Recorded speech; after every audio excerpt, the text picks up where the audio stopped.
அப்படி கையேந்தி உணவுக்காக பிக்ஷைக்கு நிற்பார்.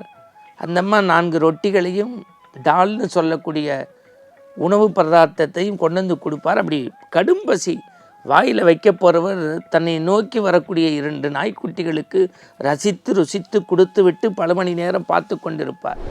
ரமண மகரிஷிக்கு நாள்தோறும் பணிவிடை செய்து அந்த பரம்பொருளுக்கு உணவு தயாரிப்பதற்கு ஒருவர் இருந்தார். அந்த நாய்க்கு எப்போது சோறு கொடுப்பீர்களோ அப்போது இந்த நாய்க்குட்டியும் வருகின்றேன். அப்படியே துடிச்சிட்டாராம் அந்த சமையற்கலைஞர். ஆன்மீக அன்பர்கள் அனைவருக்கும் அன்பு வணக்கம்.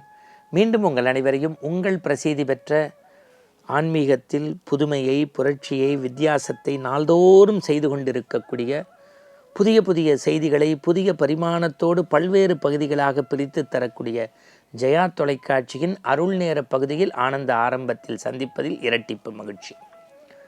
நீங்கள் நினைத்த காரியங்கள் கைகூட எல்லாம் வல்ல இறைவன் திருவடியை தொழுது நல்லதே நினை, நல்லதே செய், நல்லதே சொல், நாளும் நல்லது நடக்கும். இது பாருங்கள், திருவாசகம் மாதிரி 4 வரியில் எவ்வளவு நல்லது பாருங்கள். நல்லதே நினை, நல்லதே செய், நல்லதே சொல், நாளும் நல்லது நடக்கும். இதில் ஏதாவது நமக்கு சிரமம் இருக்கா? இன்றைய தலைப்பே ஆன்மீக முத்துக்கள். ஒவ்வொரு முத்தா தொடுத்து உங்களுக்கு ஒரு மாலையை சூட்ட போகிறேன். நீங்கள் திருச்சுழியிலேருந்து புறப்பட்டு திருவண்ணாமலைக்கு தஞ்சமான ரமண மகரிஷியினுடைய வாழ்க்கையை படித்தவர்களுக்கு தெரியும். நம்மெல்லாம் இப்போ எந்த ஆன்மீக பயணத்துக்கு ரிட்டன் டிக்கெட் இல்லாமல் புறப்படுறதே இல்லை.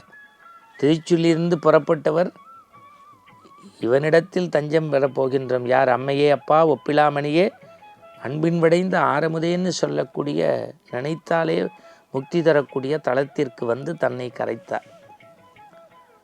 ரமண மகரிஷிக்கு நாள்தோறும் பணிவிடை செய்து அந்த பரம்பொருளுக்கு உணவு தயாரிப்பதற்கு ஒருவர் இருந்தார்.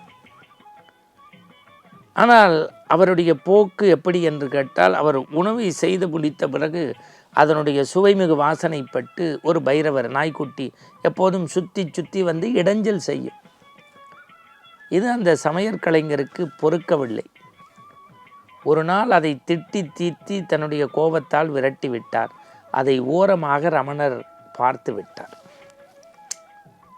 மறுநாள் மதிய வேளை நண்பகல் தலைவாழை இறை விரிக்கப்பட்டு ரமணருக்கான உணவு பராமரிக்கப்பட்டது. ஒற்றை கோவணத்தோடு இருந்த ரமணர்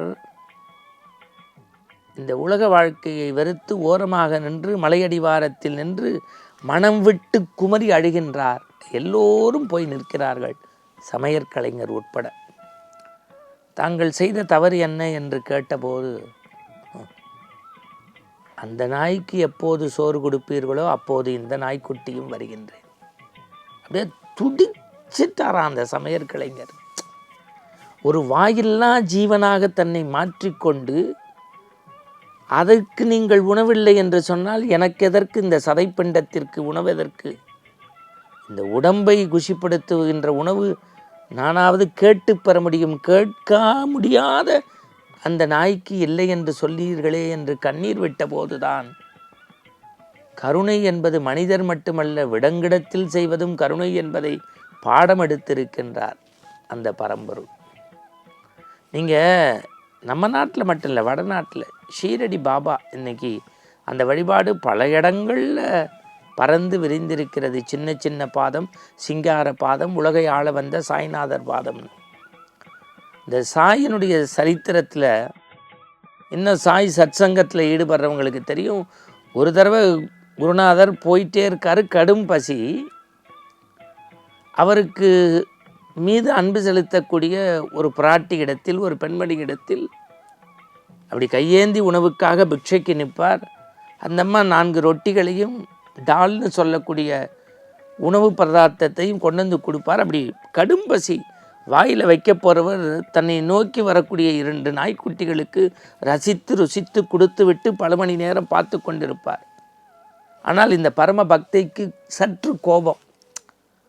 நாம் உடல் நோக செய்த இந்த உணவு பதார்த்தத்தை ஆண்டவர் கொஞ்சம் கூட யோசிக்காமல் அடியாருக்கு இல்லை, ஒரு விலங்கினத்திற்கு கொடுத்து விட்டாரேன்னு ஒற்றை புன்முறுவலோடு அவர் சொன்ன செய்தி. பசி என்றால் நம்மால் சொல்ல முடியும், பசி என்பதை குறிப்பால் உணர்த்துகின்ற அதனுடைய வயிற்று பசியை போக்குவது நம் கடமை அல்லவான்னார்ல, அதுதான் ஞானத்தின் உச்சநிலை. நீங்கள் பக்த துக்காராமருடைய வரலாறு படித்த போது கேட்குறாரு, ஒரு தந்தை மகன் இருவரும் ரொம்ப இறை நம்பிக்கை மிக்கவர்கள். ஆனாலும் மகனுக்கு தன் மறைவுக்கு பிறகும் இறைவனுடைய பெருமையை சொல்ல வேண்டும் என்று நினைக்கின்றார். 93 வயது, கடும் நோய்க்கு ஆட்பட்டு மருத்துவமனையில் இருக்கிறார். வெண்டிலேட்டர், செயற்கை சுவாசம். மகன் தந்தையை பார்க்கின்றார். இன்னும் ஒரு நாளில் அவர் மறைந்து விடுவார்னு தெரிஞ்சோன்னு அப்பா கேட்குறார், இந்த 3 நாள் வெண்டிலேட்டர் வச்சிங்களே, மருத்துவமனையில் என்னை சேர்த்து 3 நாள் வெண்டிலேட்டர் வச்சிங்களே, இதுக்கு என்ன பில் ஆச்சு? அது 3 லட்சம்ப்பா, அதை பற்றி நீ கவலைப்படாத. 3 லட்சம்ப்பா, அதை பற்றி கவலைப்படாத. 3 லட்சம்ப்பா, அதை பற்றி கவலைப்படாத. இது என் கடமை. அப்பா சொன்னாராம், அந்த வெண்டிலேட்டரை ஒரு நிமிஷம் எடுத்துட்டு, 3 நாள் வச்சிருந்து வெண்டிலேட்டர் மூலம் செயற்கை சுவாசம் சுவாசித்து 3 லட்ச ரூபா போதேன்னு நான் வருத்தப்படல. உன்னால் முடியும். எனக்கு 92 வருஷம் நல்ல காற்றை வெண்டிலேட்டரே இல்லாமல் சுவாசிப்பதற்கு வழிவகை செய்த பகவான் பரம்பொருள் கிருஷ்ணனுக்கு நான் என்ன ஃபீஸுடாக கொடுக்க போகிறேன், என்ன ஃபீஸுடாக கொடுக்க போகிறேன்.